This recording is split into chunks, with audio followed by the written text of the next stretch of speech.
Prince Harry has long been considered the rebellious royal. And it seems that reputation is well founded, as private letters written by his mother, Princess Diana, appear to confirm. A royal secret buried for decades has finally come to light. And it all begins with a single letter written by Princess Diana to Queen Elizabeth herself. The contents of that message were so powerful, so emotionally charged, that it changed the course of royal history forever. What Diana revealed behind closed doors sent shockwaves through Buckingham Palace and reshaped the monarchy as we know it. Today, we dive deep into the words that shook the crown and uncover the truth behind Diana's unforgettable letter. The letter that changed everything.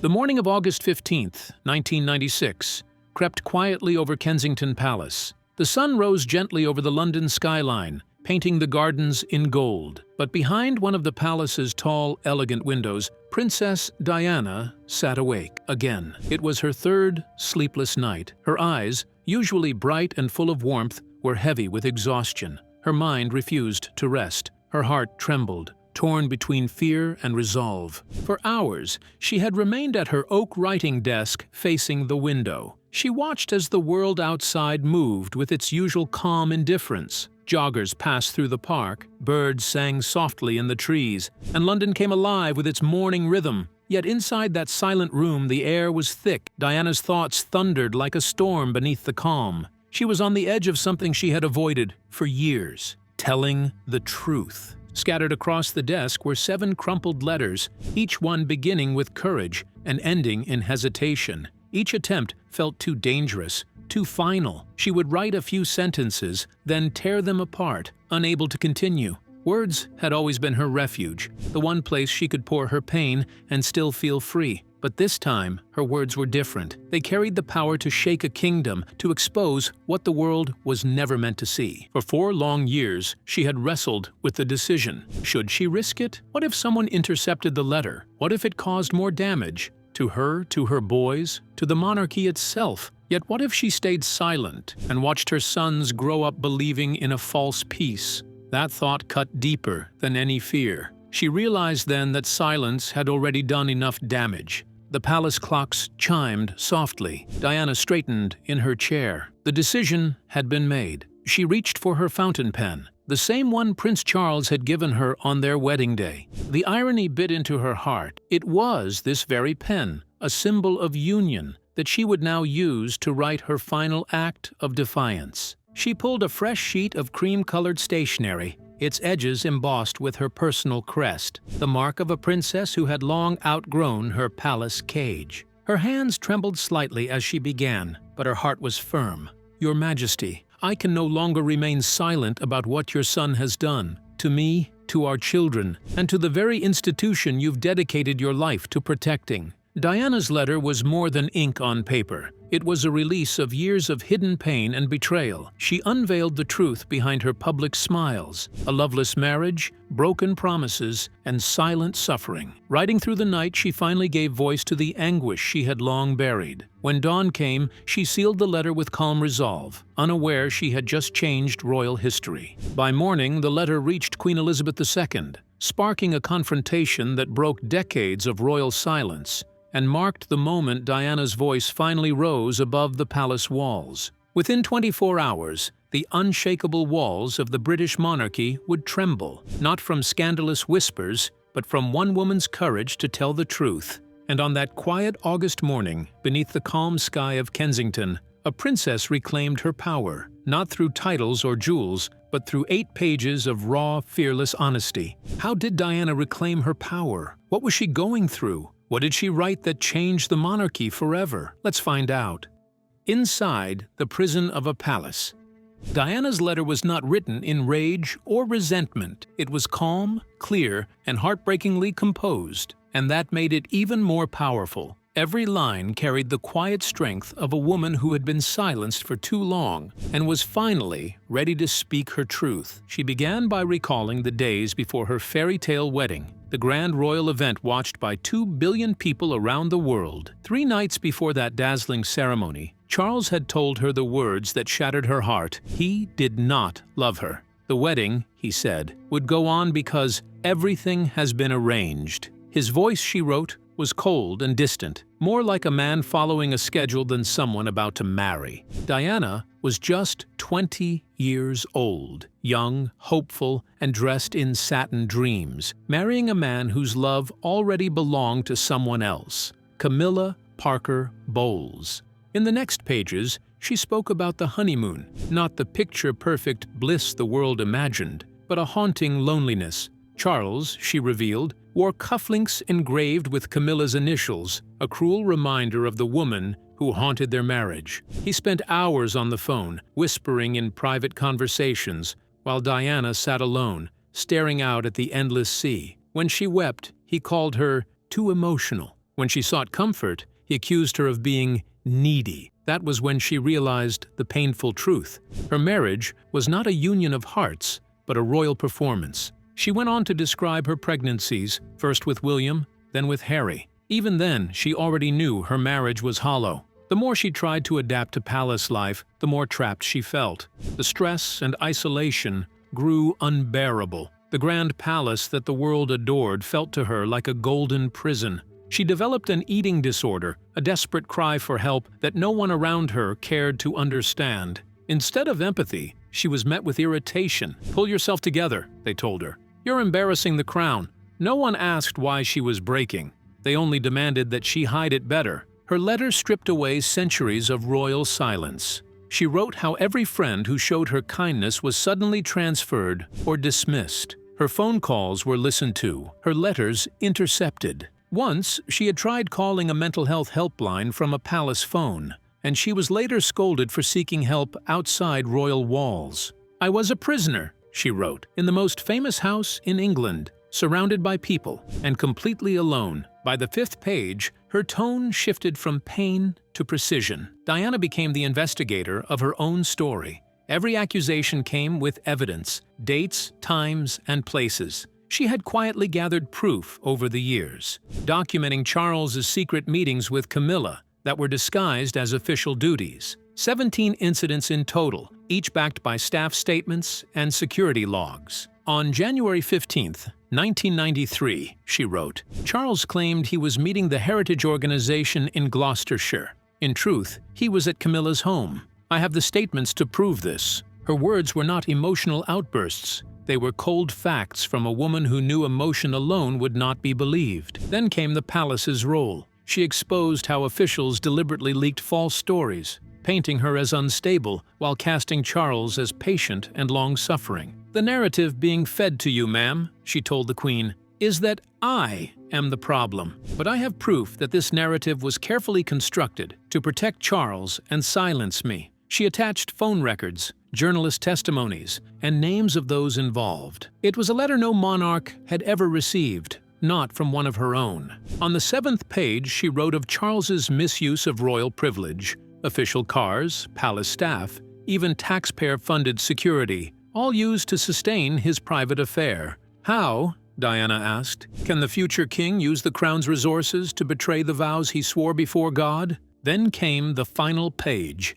the most heart-wrenching of all. Diana stopped writing as a wife and spoke as a mother. She shared William's innocent question. She wrote of Harry's confusion and anger, of the pain their children carried from the headlines and whispers. "These are your grandsons," she pleaded. "They deserve truth, not deception." And then, her closing words, steady, brave, and unyielding, "The truth must be told. If the palace will not tell it, then I will." It was not a threat, it was a promise. From a woman who had finally found her voice. Was she able to get it across to Queen Elizabeth? How did the Queen react after reading the letter? Let's delve into the details of the truth that is let out in the palace. The Queen reads, "The truth." Diana sealed the envelope with red wax, wrote "Private and confidential for Her Majesty's eyes only," and summoned her private secretary, Eleanor Cartwright. Handing her the letter, she said quietly, "Eleanor, this must reach the Queen directly, not through palace channels."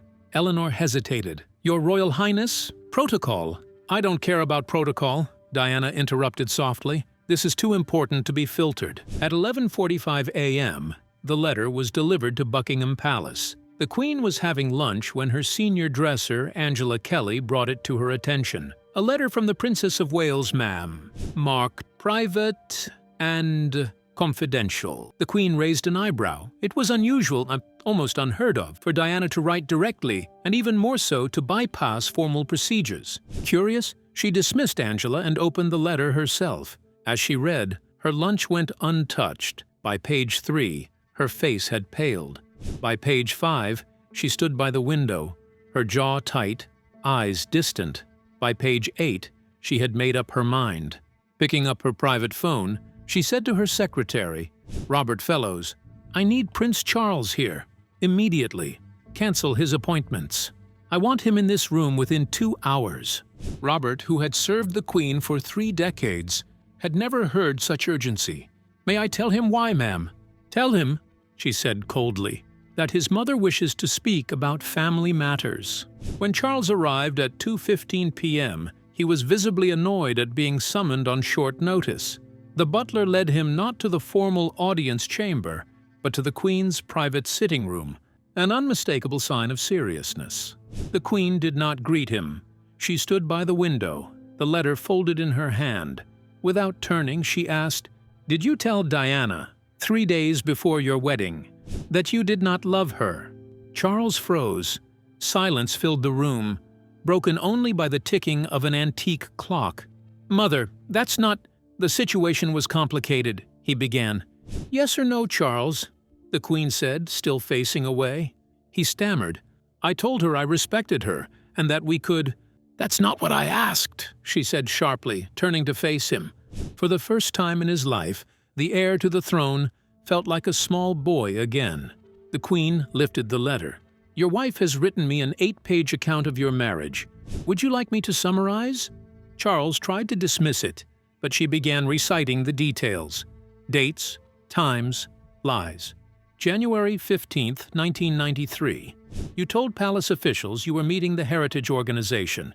You were at Camilla's residence. Explain. Charles opened his mouth, but nothing came out. 17 instances, she continued coldly. Each documented. 17 times you deceived your staff, your sovereign, and your family.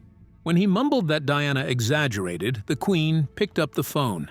"Robert, bring me Charles's schedule for January 15, 1993, and the security log of his actual movements." "Yes, I'll wait." 3 minutes later, the documents arrived. The schedule listed a meeting in Gloucestershire. The security log showed Bullhide Manor, Camilla's home. The Queen read silently, then laid the papers down. "I have been lied to," she said quietly, "by my own son, to cover an affair that humiliated your wife, harmed your children, and disgraced this family." She spoke of her duty, of sacrifice, of disappointment, deeper than anger. Then she gave her command. "You will call Diana today and apologize. You will end contact with Camilla until the divorce is final. You will cooperate in a fair settlement, and you will stop using palace channels to smear her name. Because if you don't, she will tell her story. And this time, she has proof." Charles tried to speak, but she raised her hand. "Enough. You're dismissed. And Charles," she added, voice low and trembling, "I am profoundly disappointed. Not because your marriage failed, but because of the lies, the cowardice, and the cruelty. Did Queen Elizabeth get back to Princess Diana? Did she defend the truth or stood behind her son? Let's dive into the details of the Queen's gesture towards Diana. A Queen's apology. That night, the Queen sat alone in her private study, the golden lamp casting a quiet glow over the letter that had shaken her world. Her trembling hands traced the signature at the bottom. Diana. She had read it before, but tonight every line seemed heavier, every word cutting deeper. With each sentence, the Queen began to see how blind she had been, how many truths she had ignored, and how many lies she had accepted in the name of keeping peace. The weight of the crown suddenly felt unbearable. After a long silence, she reached for the phone and spoke firmly, her voice steady despite the storm in her heart. "Arrange a private meeting with Princess Diana tomorrow morning," she said, "and clear my entire schedule." The next morning, the palace felt different, quieter, tenser. Diana arrived with cautious grace, her heart racing. She expected coldness, perhaps accusation, maybe even humiliation. Instead, when she stepped into the Queen's private sitting room, she was met with something she had not anticipated: warmth and sorrow. The Queen rose from her seat and gestured for Diana to sit. "I read your letter," she began softly, "and I had it all verified. Every detail matches. Diana, I owe you an apology." For a moment, Diana froze. Surely she had misheard. An apology from the Queen was unheard of. But the Queen continued, her voice breaking the silence that had long separated them. "I was not told the full truth. I was misled, deliberately. They wanted to protect Charles, to protect the image of the crown. And I allowed it, because it was easier than facing what I didn't want to see."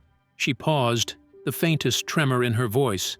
"I failed you, Diana, and I failed William and Harry." For the first time, the Queen's regal mask slipped. The poise, the formality, the distance, all fell away. What Diana saw now was not a monarch, but a mother and grandmother burdened with regret. Diana's eyes softened. "Ma'am," she whispered, "I never wanted to destroy the monarchy. I just wanted the truth to be seen. I wanted my sons to know their mother wasn't unstable or unfaithful, that I was fighting for honesty."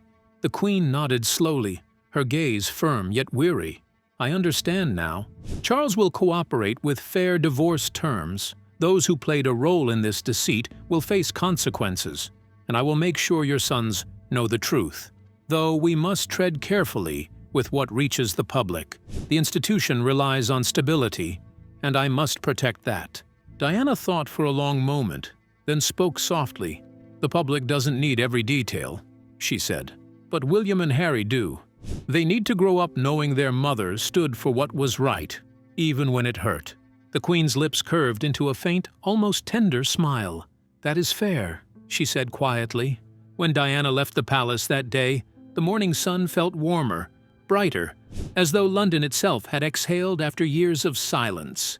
She stepped into her car, not as the broken, hunted woman the tabloids had painted, but as someone who had finally been heard.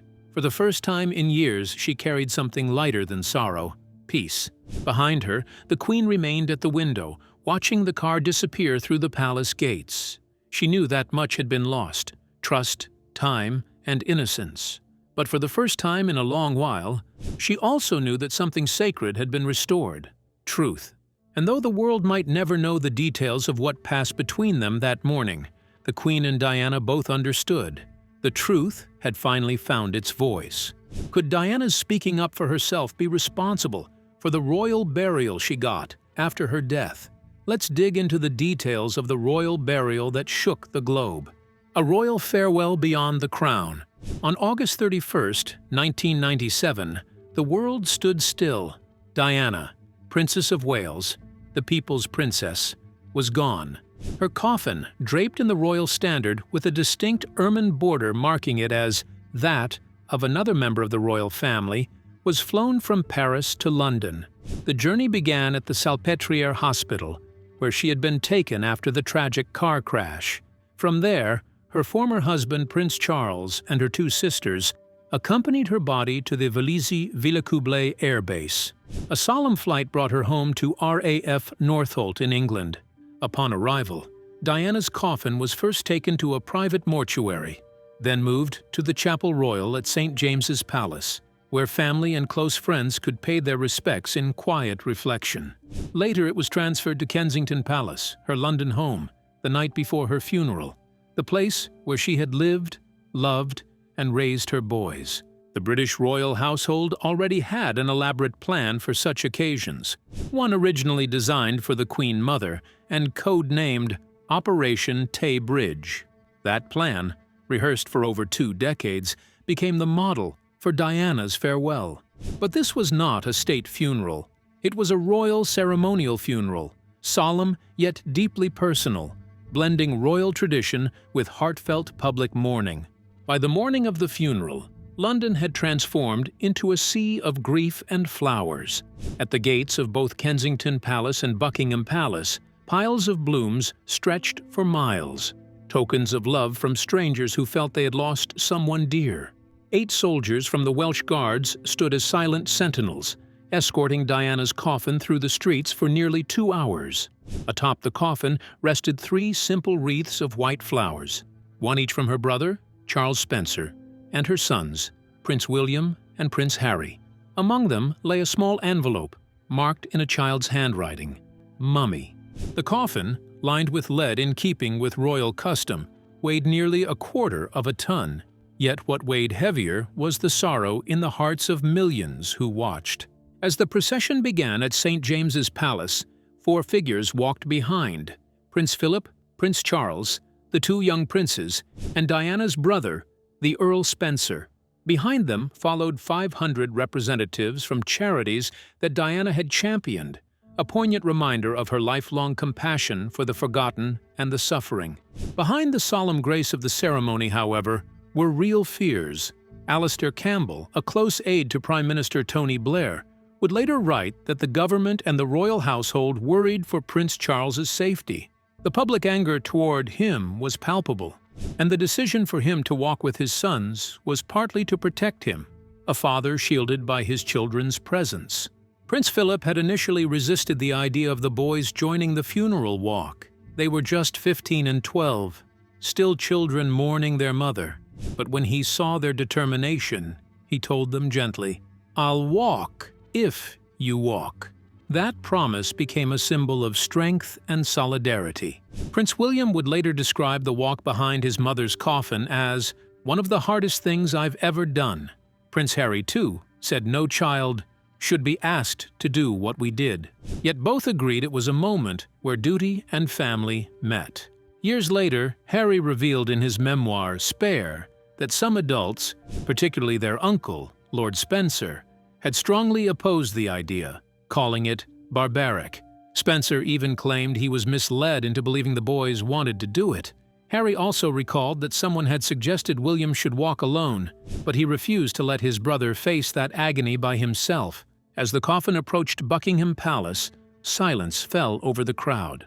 The royal family stood outside, and in a rare and moving gesture, Queen Elizabeth II bowed her head as the cortege passed, a quiet nod of respect to a woman who had captured the world's heart.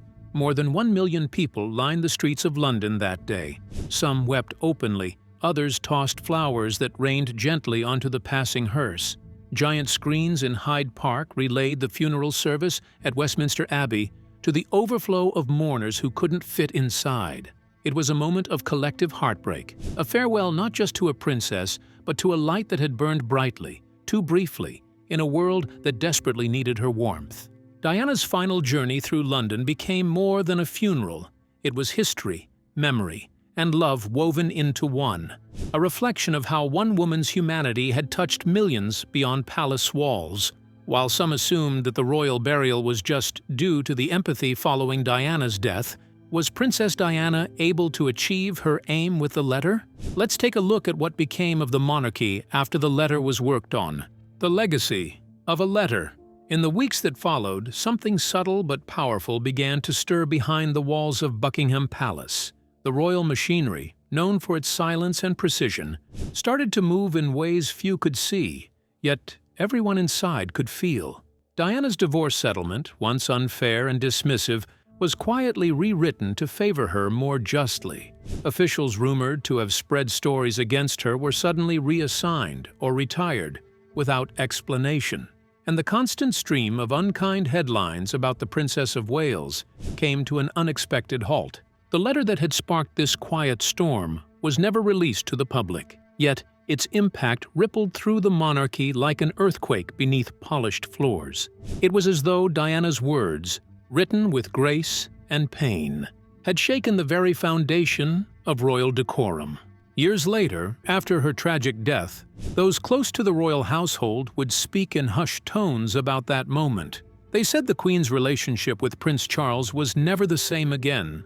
She could no longer look at her son without recalling that day, the pale expression on his face, the silence that followed, and the realization that deceit had touched even the walls of the palace. The Queen, who had once seen Diana as emotional and unstable, came to recognize something else, that the young woman was not fragile, but brave, not erratic, but truthful. The Queen never destroyed the letter. Instead, she kept it hidden, locked away in a private safe, untouched by public eyes or official historians. It was never spoken of in public, yet its presence lingered, whispered about by those who knew. They said it changed everything, not through scandal or exposure, but through quiet honesty and unflinching courage. That single letter transformed how the monarchy approached accountability. It reshaped the way royal separations and negotiations were handled. But perhaps its most profound effect was deeply personal. It changed the Queen's perception of Diana, the daughter-in-law who had once been dismissed but ultimately stood for truth, dignity, and self-respect. Sometimes, the most powerful revolutions are not fought in courts or broadcast to millions. Sometimes they happen in silence, with ink on paper, sealed with wax and carried by trembling hands to a throne that must finally listen. Diana's words were not meant for the world to read, but their echo endured through every corridor and whispered conversation in the palace. The princess who once described herself as a prisoner within those golden walls had, through a letter simple, heartfelt, and fearless, reclaimed her freedom. She did not wage war or seek pity. She wrote for justice. And in doing so, she performed one of the most quietly revolutionary acts in modern royal history. Her courage proved that sometimes the softest voice can leave the deepest mark, and the pen, when guided by truth, can move even a crown. So, do you think Diana's royal burial, despite the divorce, was part of Queen Elizabeth's apology? We would love to hear your thoughts in the comments below. Don't forget to like and subscribe.